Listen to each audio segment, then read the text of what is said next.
जय तंत्र मंत्र केंद्र में मैं आप सबका हार्दिक स्वागत एवं अभिनंदन करता हूँ।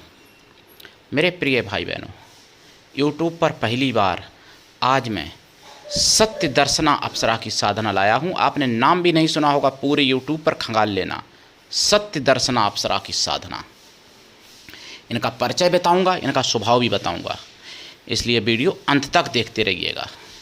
यदि आपने हमारा चैनल अभी तक सब्सक्राइब नहीं किया है तो तुरंत लाल वाली बटन दबाओ और घंटी बजा दो। कोई शुल्क एवं चार्ज नहीं कटेगा। आप हमारे वीडियो को फेसबुक पर, व्हाट्सएप पर, ट्विटर अकाउंट के माध्यम से और इंस्टाग्राम पर अधिक से अधिक शेयर करें। लाइक और कमेंट करना भी आपका धर्म है।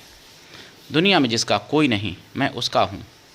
अगर आपको अपनों ने धोखा दिया है, यदि आपको परायों ने धोखा दिया है, तो आप एक बार मुझे अवश्य आजमाएं। यदि आप मानवतावादी हैं अथवा आप सनातनी हैं तो मुझसे ज़रूर जुड़ें। अगर आप में योग्यता हुई तो मैं आपको पदाधिकारी भी बनाऊंगा अपने संगठन कृष्णा दल में। ये कृष्णा दल हमारा आपका सबका एक परिवार है। आप देश विदेश में, विश्व के किसी भी कोने में रहते हैं, किसी भी जाति धर्म से हैं, कोई दिक्कत नहीं। आप हमारे दिए हुए ज्ञान से भरपूर लाभ उठा सकते हैं। यदि आप सच्चा, पवित्र, निस्वार्थ दिव्य प्रेम पाना चाहते हैं अथवा देना चाहते हैं तो आपका स्थान मेरे लिए मेरे प्राणों से भी करोड़ों गुना ऊपर है। देखिए मेरे प्रिय भाई बहनों, सत्य दर्शना अप्सरा की साधना, जिसका आपने अभी तक कहीं नाम नहीं सुना होगा, और मेरी कॉपी करके कोई अगर अपने चैनल पर डालता है तो मेरी तरफ से मना भी नहीं है, उसको डाल सकता है। क्योंकि सत्य ज्ञान का प्रचार होना चाहिए, सनातन धर्म का प्रचार होना चाहिए, हमारे चैनल के माध्यम से हो या आपके चैनल के माध्यम से हो। लेकिन बस ये निवेदन है कि तोड़ मरोड़ के कोई अपने तरीके से पेश मत करना, जैसा का तैसा ही ज्ञान पेश करना। मैंने ये नहीं कह रहा कि मेरे चैनल का नाम अपने चैनल में प्रचार करो भाई, वो आपकी मर्जी। अगर आप करते हो तो मैं आपका आभारी हूँ, नहीं करते हो तो कोई दिक्कत नहीं। लेकिन ज्ञान में कोई कटौती, कोई ज्ञान का मतलब खतना मत कर देना जो मैं जानकारी डाल रहा हूँ, क्योंकि बहुत लोग ज्ञान का खतना कर देते हैं। देखिए सत्य दर्शना अप्सरा, बहुत लोग कहते हैं अप्सराओं को लोगों ने एकदम ना जाने क्या क्या बना दिया बदनाम करके। देखिए अप्सराएं देव योनि से आती हैं, गंधर्व योनि से होती हैं। गंधर्व, यक्ष, देव, विद्याधर, किन्नर, ये सब मिलती जुलती प्रजातियां हैं। और तो जो अप्सराएं हैं ये अपवित्र मतलब और वैसी तामसी नहीं होती हैं, उग्र नहीं होती हैं, ये क्लियर है। पहली बात मैं बता दूं आपको। दूसरी बात, जो ये सत्य दर्शना अप्सरा हैं तो ये हमेशा सत्य बोलती भी हैं और आपको हमेशा कुछ भी पूछोगे सत्य ही बताती हैं। और इनकी साधना जितने दिन आप करोगे उतने दिन आपको सत्य बोलना पड़ेगा, झूठ का त्याग करना पड़ेगा उतने दिनों के लिए जितने दिन आप इनकी साधना करते हैं। साधना पूरी होने के बाद आपकी मर्जी है, आप झूठ बोलते हो कि सत्य बोलते हो, वो आपकी मर्जी। लेकिन साधना के दिनों में आपको झूठ का त्याग पूर्णतः करना पड़ेगा उतने दिनों के लिए, क्योंकि इनका स्वभाव ही ऐसा है, सत्य ही इनको पसंद है। नाम ही है सत्य दर्शना। और सत्य दर्शना अप्सरा हैं एक जिनकी मैं साधन डाल रहा हूँ। इन्हीं की एक बहन है सत्य पथिका भी हैं, जिनकी कभी मैं डालूंगा साधना, सत्य पथिका। तो सत्य दर्शना की साधना आज मैं आपको बता रहा हूँ, जिनकी पद्धति, पूजा पद्धति मुगलिया शासन में पूर्णतः नष्ट हो गई थी, जो आज मैं आपको बताने जा रहा हूँ। इनकी साधना में आपको ब्रह्मचर्य व्रत तो रहना ही पड़ेगा जितने दिन करेंगे साधना, और शाकाहारी शुद्ध पवित्र एकदम रहना पड़ेगा साधना काल में, और साधना के बाद भी लाइफ टाइम तक। अगर मांसाहारी हैं तो पहले शाकाहारी हो जाना। और ये इतनी बड़ी अप्सरा हैं, आप जानते हो सत्य बराबर कोई तप नहीं, ये तो सुना होगा ना आपने। और ये सत्य की दर्शना, सत्य दर्शना अप्सरा हैं। ये आपको मोक्ष भी दिला सकती हैं। आप लोग कहते हैं ना कि अप्सराएं कोई मोक्ष नहीं दिला सकती, लेकिन ये अप्सरा आपको मोक्ष भी दिला सकती हैं। सत्य दर्शना मोक्ष में बाधक नहीं है, मोक्ष में साधक हैं, मोक्ष आपको दिला सकती हैं। जबकि ये अप्सराएं, बहुत लोग कहते हैं कि अप्सराएं निम्न कोट की हैं, क्षुद्र हैं, ये हैं, वो हैं, मोक्ष नहीं दिला सकती। तो मोक्ष दिलाने वाली, और मोक्ष ही नहीं, आपको संसार की सारी लौकिक वस्तुएं भी दिला सकती हैं, सारी सिद्धियां भी दिला सकती हैं, बल बुद्धि विवेक और आरोग्यता, चिर आयु चिर यौवन, सब कुछ आपको दिला सकती हैं, धन धान्य भी दिला सकती हैं। ये सत्य दर्शन अप्सरा, इनके लिए कुछ भी असंभव नहीं है, सब कुछ संभव करके दिखा सकती हैं। आपके जो भाग्य में नहीं है वो भी आपको दिला सकती हैं, आपका भाग्य चमका सकती हैं, आपको चिरायु इतनी दे सकती हैं कि आप दसियों हजार वर्ष तक जीवित बने रहें। सत्य दर्शन अप्सरा हैं, कोई छोटी मोटी अप्सरा नहीं है। और इनका आपने नाम भी नहीं सुना होगा, पूरे यूट्यूब पर खंगाल लेना, कहीं नहीं मिलेगी अभी तक, मेरे बात कोई डाले। तो सत्य दर्शन अप्सरा का स्वभाव सबसे ज़्यादा इनको सत्य ही पसंद है। बहुत लोग जैसे होते हैं कि झूठ पल पल में बोलते रहते हैं, और कुछ ऐसे भी लोग होते हैं जो कि किसी की जब जान जा रही हो तभी झूठ बोलते हैं, वैसे झूठ नहीं बोलते हैं, ऐसे भी लोग हैं दुनिया में। तो जो कम से कम झूठ बोलते हैं वो उनको ज़्यादा पसंद है, जितने सत्यवादी लोग हैं वो उनको ज़्यादा पसंद, उनकी तरफ ये बहुत ही जल्दी आकर्षित हो जाती हैं, जो सत्य बोलने वाले लोग हैं। फिर आपको बता दें, चरित्र भी इनको पसंद है। जैसे कोई स्त्री अगर इनकी साधना करती है तो अगर अपने पति के सिवा अगर किसी से मतलब रखती है तो इनकी साधना सफल शायद नहीं होगी। उनको इनकी साधना सफल जो करेगी कोई स्त्री तो उसको एक पुरुष के अलावा किसी से मतलब नहीं रखना चाहिए। और अगर जिसने रखा भी है एक पुरुष से अधिक से मतलब एक से ज़्यादा पुरुषों से अगर मतलब रखा भी है तो उसके लिए मैंने एक पापांकुशा साधना डाली थी, उसका संकल्प लेके और उसको कई चरणों में किया जाता है। मतलब जितने पुरुषों से मतलब रखा है जिस स्त्री ने, उतनी बार वो उतने चरणों में वो साधना करनी पड़ती है। मतलब उतनी प्रकार के मंत्र जपे जाते हैं पापांकुशा साधना के, कई मंत्र हैं ना उसमें। अब मान लो कोई स्त्री ऐसी भी है कि जिन्हें 10 पुरुषों से मतलब रखा अपने जीवन में, तो उसको 10 बार 10 प्रकार के अलग अलग मंत्र जपने पड़ेंगे, सिद्ध करने पड़ेंगे, तब ये सत्य दर्शन अप्सरा सिद्धि होगी। लेकिन ये सिद्ध अगर हो गई तो पूरी दुनिया की दौलत, पूरी दुनिया की शोहरत आपके कदमों में। और इसी तरीके से पुरुषों के लिए भी है। विवाह करना पाप नहीं है, अगर आपने 2 विवाह किए, 1 विवाह किया, कोई पाप नहीं है। लेकिन बिना विवाह के अगर आपने जितनी स्त्रियों से मतलब रखा है गलत, शारीरिक मानसिक, तो उतनी बार आपको उतने प्रकार के मंत्र जपने पड़ेंगे अपने को शुद्ध बनाने के लिए। क्योंकि आजकल लोग फैशन में लड़का लड़की की दोस्ती कर लेते हैं। ये मान लो कि सबसे बड़ा घोर पाप है, इसको क्षमा नहीं जल्दी मिलती है, ये अक्षम्य अपराध है, ये केवल सतगुरु ही क्षमा करवा सकता है, जो पूर्ण सच्चे सतगुरु होते हैं इस अपराध से। अगर किसी स्त्री ने एक पुरुष से अधिक पुरुषों से मतलब रखा शारीरिक मानसिक, या किसी पुरुष ने अपनी पत्नी के सिवा और स्त्रियों से या और कन्याओं से मतलब रखा गलत सलत, तो ऐसे स्त्री पुरुषों को केवल सच्चे सतगुरु पापांकुशा साधना करा के ही उनको मुक्ति दिला सकते हैं। शास्त्रों में कोई इसका प्रायश्चित नहीं है। शास्त्रों में तो फिर प्रायश्चित ये है कि अगर आपने किसी एक स्त्री से मतलब रखा है पुरुषों के लिए, या किसी पुरुष ने मतलब एक स्त्री से मतलब रखा, मतलब अपनी पत्नी के अलावा और किसी से भी एक से भी रखा है, और उसी तरीके से स्त्रियों के लिए नियम है कि अगर किसी स्त्री ने अपने पति के सिवा और किसी पुरुष से मतलब रखा है तो लोहे का तपता हुआ पुरुष की प्रतिमा, पूरे शरीर में उसके कांटे जड़े और लोहे की प्रतिमा, आग की तपाई हुई हो, स्त्री अगर है तो उसके लिए पुरुष हो, पुरुष अगर है तो उसके लिए स्त्री हो, और लोहे की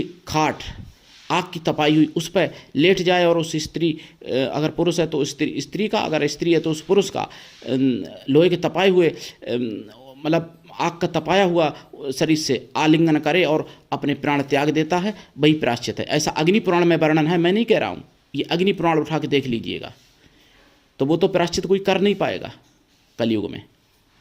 और क्योंकि कोई ऐसा नहीं है कि फांसी के फंदे पे लटक गए और फिर मर गए। फांसी लगाने में भी बहुत कष्ट होता है। जब आदमी मरता है ना तो 10,000 बिच्छुओं के बराबर डंक मार दिया हो, इतना कष्ट होता है जब आदमी मरता है तब। और जो खुदकशी करके मरता है उसको लाखों बिच्छुओं के डंक जैसा कष्ट होता है। उस समय व्यक्ति पछताता है, बहुत चाहता है कि मैं बच जाऊं, लेकिन फिर कहाँ बचने वाले। तो इसलिए खुदकशी कभी करनी नहीं चाहिए, और ये प्रायश्चित कोई कर नहीं पाएगा। तो इसलिए जो सतगुरु मोक्ष दिलवाते हैं पापाकांक्षा साधना के कई मंत्र हैं, उन मंत्रों से तो बात उस विषय में कभी बात करूंगा, लेकिन अब आपको बता दें सत्य दर्शनाप्सरा की साधना देखिए।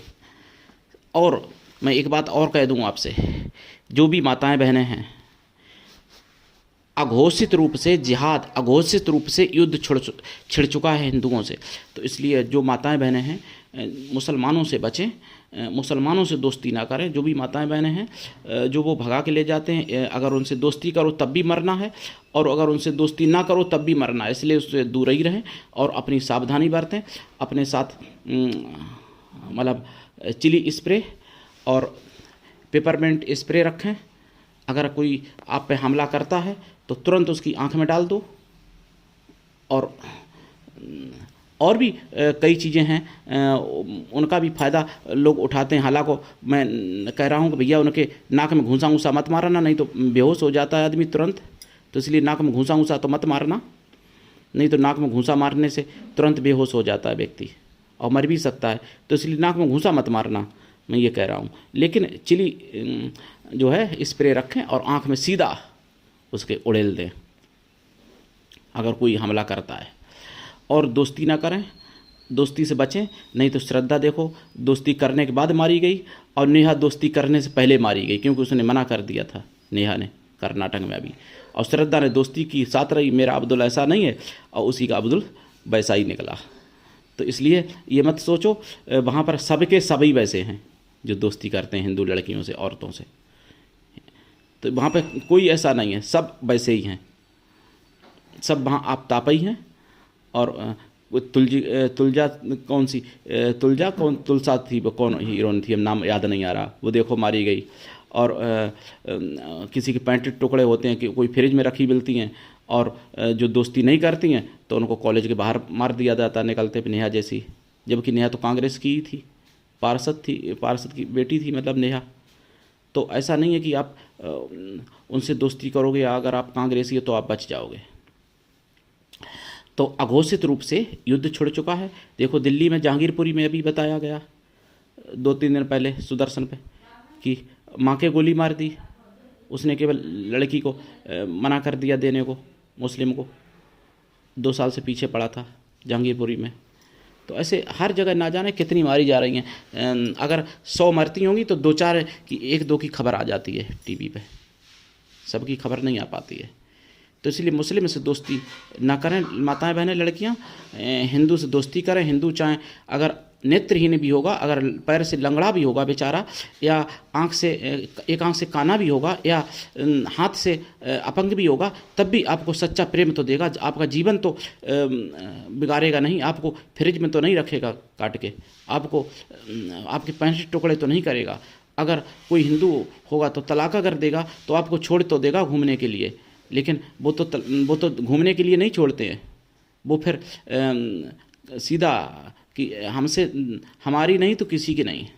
तो ये सच्चा प्रेम थोड़ी होता है। प्रेम की परिभाषा ही वो लोग नहीं जानते हैं जो बचपन से मतलब मांस खाते हैं। और मैं तो हमेशा कहता हूँ मांस खाने वाले के पास दया नहीं होती है, चाहे हिंदू हो चाहे मुस्लिम हो। मैं किसी की बुराई नहीं करता, सत्य बात कहता हूँ। जो मांस खाता है हिंदू, उसके पास भी दया नहीं है। मांस खाने वाला कोई दयालु नहीं हो सकता। मांस में दया कहाँ रहती है, निर्दया हो जाती है मांस में। तो मांसाहारी वो तो सभी मांसाहारी होते ही हैं और अपने हाथ से ही काटते हैं, तो फिर उनमें दया कहाँ। उनको तो निर्दया सिखाई जाती है, उनको पाठ पढ़ाया जाता है निर्दया का। और काफिरों के साथ, काफिर गाली होती है हिंदू के लिए, काफिरों के साथ मतलब जिहाद करने का उनको तो बचपन से सिखाया जाता है। तो इसलिए ये सब बातें ध्यान रखें। जिसको मेरी बात बुरी लगे वो मतलब बहुत से लोग कमेंट करते हैं ना, हिंदू लोग कुछ सुअर की प्रचार ज़्यादा करते हो तो, या ऐसी बातें ज़्यादा करते हो। जिसको मेरी बात बुरी लगे वो कुआं में गिरे और मर जाए, खुदकुशी कर ले उसको, जिसको मेरी बात ख़राब लगे। मैं अपने शब्दों को वापस नहीं लेने वाला, मैं जो भी कहता हूँ एकदम यथार्थ सत्य कहता हूँ। तो हिंदू अगर होगा तो चाहे कितना भी कमज़ोर हो, अगर आप राजा हैं, राजा की लड़की हैं, अगर हिंदू भिखारी भी है तब भी आपका पूरा साथ तो देगा, आपको फ्रिज में नहीं रखेगा काट के। तो इसलिए हिंदू से विवाह करें, जो भी करें दोस्ता हिंदू से करें, मुसलमान से दोस्ती बिल्कुल ना करें। माताएं बहनें लड़कियां जो भी हैं, और जो करेंगी वो पक्का मरेंगी, उनको भगवान भी बचाने नहीं पाएगा और ना उनके कोई पूर्वज बचा पाएंगे। उनको पक्का मरना है, चाहे वो सीरिया में जाके मरे और चाहे फिर हिंदुस्तान में ही मर जाए। और दोस्ती करने के बाद ऐसे नहीं मरेंगी, बच्चे पैदा करने की पहले मशीन बनेंगी वो, और मशीन बनने के बाद जब वो सब ख़त्म हो जाएंगी पुर्जा मशीन के पूरे, ताकि बाद में काट डाली जाएंगी, या बीच में भी काट डाली जा सकती हैं, फ्रिज में रख सकते हैं, जैसे श्रद्धा के बीच में ही हो गया था उसका। अगर उन्होंने उनकी बात का आपने विरोध किया तो वहाँ पर ऐसा नहीं है कि आप लड़ती रहो और आगे बढ़ती रहो, वहाँ पर ऐसा नहीं है। वहाँ पर अगर मुँह खोला तो मुँह में फिर बारूद का गोला, वहाँ पे यही होगा। हिंदुओं में ही ऐसा है कि आप अपने पतियों से लड़ लेती हो, झगड़ लेती हो, कोर्ट कचहरी तक चली जाओगी, वहाँ तो केवल जाना होगा कब्र पे बस, और कुछ भी नहीं। और ज़रूरी नहीं कब्र में ही जाना मिले, फ्रिज में भी जाने मिल सकता है, गंदे नाले में जाने को मिल सकता है, ज़रूरी नहीं कब्र में ही जाना पड़े, कब्र भी नसीब नहीं होगी वहाँ तो, और चिता तो जल नहीं पाएगी क्योंकि मुस्लिम धर्म अपना चुकी होंगी। तो ये सारी बातें समझ लो। सत्य दर्शन अप्सरा की साधना कैसे करें और कब करें, कहाँ करें? देखिए, सत्य दर्शन अप्सरा की साधना आपको पवित्र जगह पर करनी चाहिए। अगर शिवालय में या किसी मंदिर में कर सकते हैं बहुत अच्छी बात है। अगर ऐसा संभव नहीं तो अपने घर पर भी कर सकते हैं, पवित्र जगह पर। पवित्र कमरा हो, कमरे में खूब सुगंधित वातावरण बना लें, इत्र वगैरह छिड़क लें, सेंट जो होता है, और नहाने के स्नान करने के पानी में भी गुलाब जल मिला के स्नान करें। गुलाब जल कमरे में भी छिड़कें, कमरे में जो पर्दा खिड़की हो उन पर भी छिड़कें गुलाब जल, सेंट वगैरह। और खोया की मिठाई का प्रसाद चढ़ाएं, गाय के घी का दीपक जलाएं साधना काल में। स्फटिक की माला या रुद्राक्ष की माला से, या लाल चंदन या सफ़ेद चंदन, या लाल हकीक या सफ़ेद हकीक या पीले हकीक की माला से इस मंत्र का जाप करें। जाप 100 लाख है। जाप का दशांश हवन है, हवन का दशांश तर्पण है, और तर्पण का दशांश मार्जन है। मार्जन का दशांश ब्राह्मण पवित्र सुहासिनी पतिव्रता स्त्रियों को भोजन करा दें, या फिर ब्राह्मण पवित्र कन्याओं को भोजन करा दें। कन्या या स्त्रियां किसी भी जाति की भोजन आप करा सकते हैं, लेकिन वो मन से पवित्र हों और तन से पवित्र हों। ये बात हमेशा आपको ध्यान रखनी चाहिए। और सत्य दर्शन अप्सरा की साधना से आप ऐसा कुछ भी संसार में नहीं जो आप ना पा सकें, सब कुछ आप प्राप्त कर सकते हैं। और ये प्रसन्न बहुत जल्दी होती हैं, और अप्सराओं की अपेक्षा ये बहुत जल्दी प्रसन्न होती हैं। लेकिन अगर साधना काल में आपने झूठ बोल दिया तो आप कोड़ी भी हो सकते हैं, ये ध्यान रखना। साधना काल में अगर आपने मजाक में भी झूठ बोल दिया, झूठ नहीं बोलना है, सत्य दर्शन अप्सरा हैं ये, तो इनकी साधना आप करके लाभ उठा सकते हैं और हमसे जुड़ सकते हैं। हमारा मोबाइल नंबर है 9305 63 71 73। हमसे बात करने का टाइम भारतीय टाइम के अनुसार दिन में दोपहर 12 से 2 के बीच का है। मेरे प्रिय भाई बहनों, मैं मुसलमानों का विरोधी नहीं हूँ, लेकिन जो मुसलमान जिहाद करते हैं, चाहे वो लव जिहाद हो, लैंड जिहाद हो, या जो भी जिहाद हो, जिहाद तो बहुत चल रही है ना, थूक जिहाद भी चल रही है, पोटी जिहाद भी चल रही है, पोटी खिलाई जाती है काफिरों को। जो काफिर उनके यहाँ उनकी दुकान पर खाना खाते हैं, उनको थूक मिला के पिलाया जाता है, खिलाया जाता है, उनको सूसू भी पिलाई जाती है, सूसू जिहाद भी चल रही है। सूसू जिहाद, थूक जिहाद, पोटी जिहाद, लब जिहाद, लैंड जिहाद और मंत्र जिहाद। मंत्र जिहाद कैसी? झाड़ फूंक के नाम पर। तो और भी बहुत सी जिहादें, हजारों प्रकार की जिहादें चल रही हैं। तो उन जिहादियों का मैं विरोध करता हूँ, क्योंकि धोखा कर रहे हैं। और सेक्युलर सुअर हिंदू जो है सोते चले जाते हैं, वो नहीं जागते हैं जल्दी। उनको जगाते रहो तब भी नहीं जागते हैं। उनके कान पर ढोल भी बजाओ, कुंभकर्ण तो भी अच्छा था, ढोल बजाने से जग जाता था। लेकिन सेक्युलर हिंदू तो ऐसे हैं, कुछ भी बजाने पे नहीं जगने वाले। वो जब तक खुद पर नहीं बीतती है तब तक वो नहीं जगते हैं। तो ऐसा मत करो कि दूसरे पर बीते, और आप देखते रहो। जब अपनी बारी का इंतज़ार करो, और आपकी बारी आएगी तो ज़रूर एक दिन। अगर आप नहीं जगोगे तो आपकी बारी एक दिन ज़रूर आएगी। ये मत सोचो कि कर्नाटक में हो रहा है, कश्मीर में हो चुका है, पश्चिम बंगाल में हो रहा है तो एमपी में नहीं होगा। एमपी में भी हो रहा है, यूपी में नहीं होगा, यूपी में भी हो रहा है, राजस्थान में नहीं होगा, राजस्थान में भी हो रहा है। वो आपको दिखता नहीं है। तो इसलिए जब ज़्यादा होगा तब दिखेगा, क्योंकि हिंदू ऐसे हैं कि जब तक खुद के घर में आग नहीं लगती है तब तक वो पड़ोस में भी आग बुझाने का प्रयास नहीं करते। ये नहीं मालूम है कि पड़ोस की आग आएगी घर में। तो ऐसे हिंदू लोगों से मेरा निवेदन है, जागो और जगाओ दूसरों को भी, और सत्य दर्शन अप्सरा की साधना करो। और देखो, वोट जरूर दो, घूमने मत जाओ। अगर घूमने के लिए आपने रिजर्वेशन कराया है तो कैंसिल करा दो और वोट दो, और वोट ऐसे को दो जो देश की बात करता है, जो भगवान राम को लाए, जिसने 370 हटाई। और तो उलझो मत, वोट दो और वोट मोदी को दो, देश को मानने वाले को दो, राम को मानने वाले को दो। लेकिन झूठे ऐसे नहीं कि चुनाव के दौरान वो गधे भी शेर की खाल ओढ़ लेते हैं, ऐसे लोगों से भी बचो। बहुत से ऐसे गधे हैं जो खाल ओढ़ लेते हैं शेर की चुनाव के दौरान, राम के बन जाते हैं, जबकि राम को गालियां देते हैं लेकिन चुनाव के दौरान राम के बन जाते हैं। तो ऐसे लोगों से भी बचो। और वो जो एक आपको बता दें, एक ऐसी पार्टी है जिसमें पप्पू और गप्पू की बहुत ज़्यादा भरमार है। तो ऐसे लोगों से तो एकदम सावधान रहना और सत्य दर्शन अप्सरा की साधना करो। अगर कोई मुझे बीजेपी का पिल्ला बोलता है, बीजेपी का कुत्ता बोलता है कमेंट में, तो वो अपनी माँ से पहले पूछे कि वो कौन से मतलब औरंगजेब का पिल्ला है, या वो कौन से शाहजहाँ का पिल्ला है, वो ज़रूर पूछ ले हमसे। अपनी माँ से पूछे, मतलब माँ बताएगी उसको, ताकि बाद हमको मोदी का पिल्ला या बीजेपी का पिल्ला बोले। मोदी बीजेपी का मैं सपोर्टर नहीं हूँ, लेकिन उनका विरोधी भी नहीं हूँ। मैं सत्य का साथी हूँ। सत्य दर्शन अप्सरा की साधना लाया हूँ तो मैं सत्य तो बोलूँगा ही यहाँ पर। और सत्य दर्शन अप्सरा को भी सत्य ही पसंद है। आपको बता दें, सत्य दर्शन अप्सरा की अगर आप साधना करते हो और सत्य दर्शन अप्सरा की साधना में आपको अगर कोई अनुभव होते हैं तो वो भी सत्य ही अनुभव होंगे, कोई कल्पना नहीं होगी। मेरे प्रिय भाई बहनों, उठाइए लाभ, दीक्षा लेके साधना करिए। इनके कई मंत्र हैं सत्य दर्शन अप्सरा के मेरे पास, तो दीक्षा लेके साधना करिए। बिना दीक्षा के कभी भी किसी भी प्रकार की कोई साधना सफल नहीं होती है। आज के लिए इतना ही। धन्यवाद। जय श्री राम, जय सनातन, जय हिंदू राष्ट्र, जय सत्य दर्शन।